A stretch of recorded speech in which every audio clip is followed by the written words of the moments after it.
My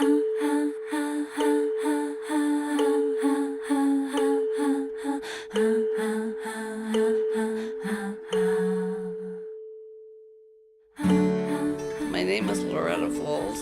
I started working at the National Center on October 30th, 1946. And I continued on in the Treasurer's office until October 1st, 1995. I worked at the National Center for 49 years. I didn't want to make it 50.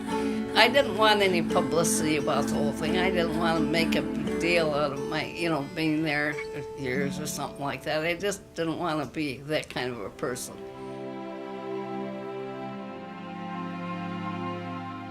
I'm third generation Baha'i on both sides, my grandmothers on both sides.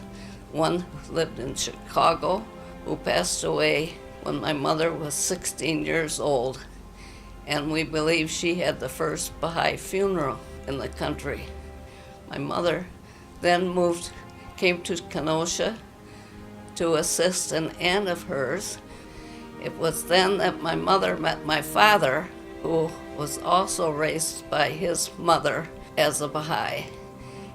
And it was she who issued the invitation to Abdu'l-Baha to come. Nobody thought he would come, but he did. And she turned over her apartment upstairs. It was her house, and she turned over her apartment to Abdu'l-Baha, but she would come back to the house and cook for Abdu'l-Baha, and which he appreciated, and he congratulated her on her cooking, and especially the rice. Abdu'l-Baha sent two people, or a couple of people, men, to come to Chicago, start teaching the faith. Started teaching in Chicago, and some people who worked in Chicago heard of the faith, brought it here to Kenosha, and it went wild here. Oh, it's unbelievable. They didn't have books or anything. They just had a few principles. When I was growing up, all we had was a set of principles, 12 principles on the faith, like the oneness of mankind, universal peace, world is one country, that kind of thing. We had 12 principles, and we used to teach people by that.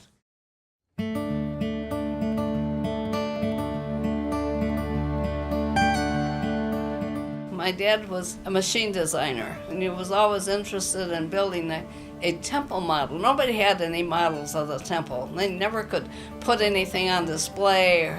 He went down to Wilmette, and he got all their drawings out, all the bourgeois drawings, and set them all out on the floor of Foundation Hall, and he got all the designs and things like that.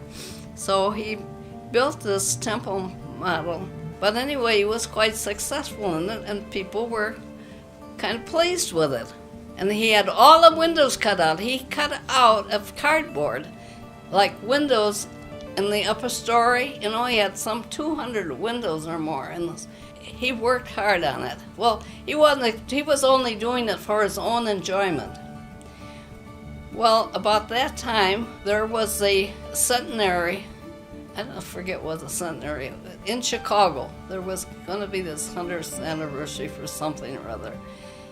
And the Baha'is in Chicago wanted to put up an exhibit there. Well, it was put up in this exhibit hall, and there were some 20,000 people a day went past this temple model, because it encouraged him.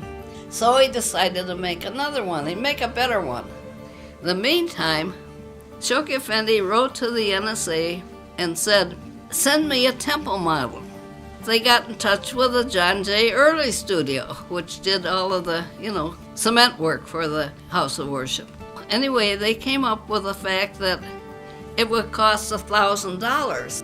They wrote to Shoghi Effendi saying it was almost impossible. Shoghi Effendi wrote back and said, "I don't want one of those. I want one like the kind that," well, I don't know if he named it by name, but Mr. Voelz, made. He said, "I want one of those." Well, of course, my dad was delighted. I remember we made little people to put on. Sometimes we'd make them with different color faces and all.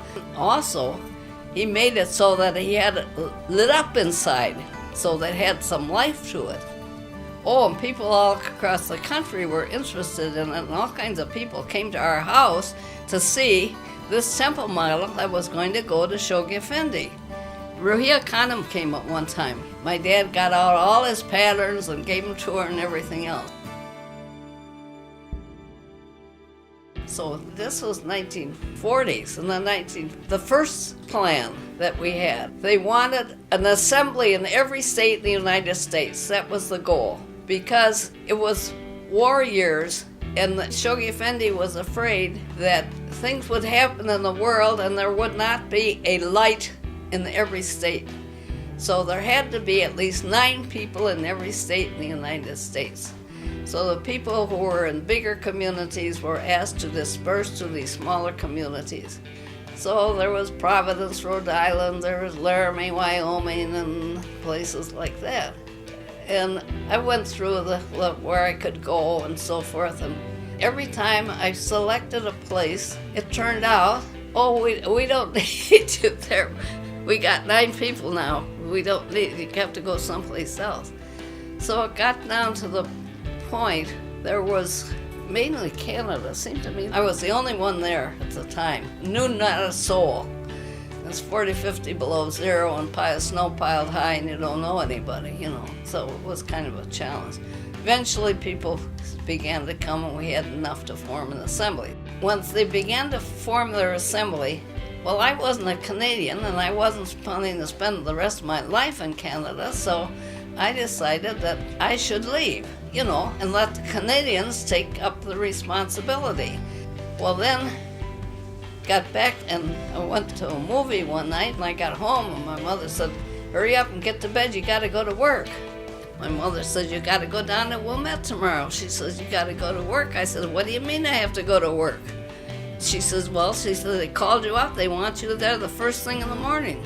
And then she said that this lady from the Treasurer's office had an accident and somebody had to do her work. And I thought, well, I have to do something. I have to help the faith. No matter what, I'll try to do whatever I can.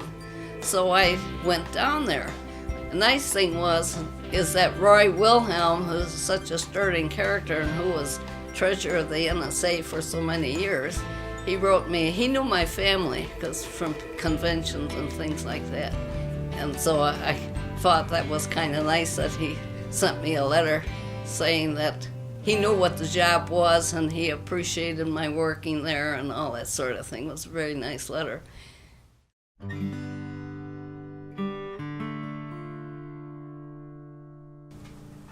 Oh, it was a tremendous job. People cannot appreciate what it was like to have a responsibility like that.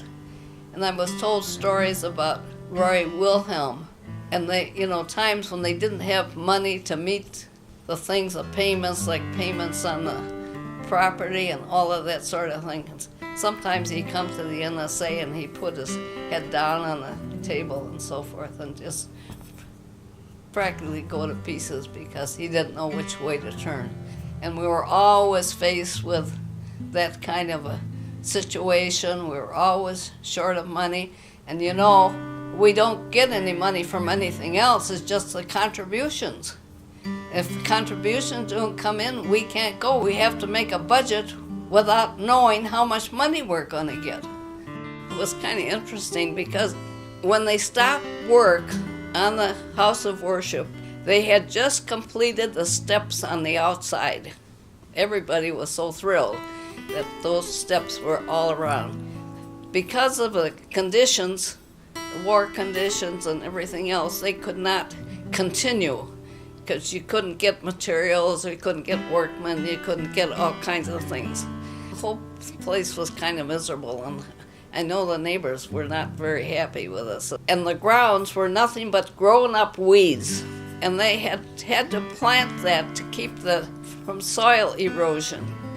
So we didn't do anything about it, cut it down or anything like that, just let it grow. So it looked like the place was abandoned, which of course we knew that it wasn't. So when I came, there still was all that growth on the outside, and the inside was bare structure. But look what we've done since then. Even like when I was working there, the things we did. We built the house of worship in Germany.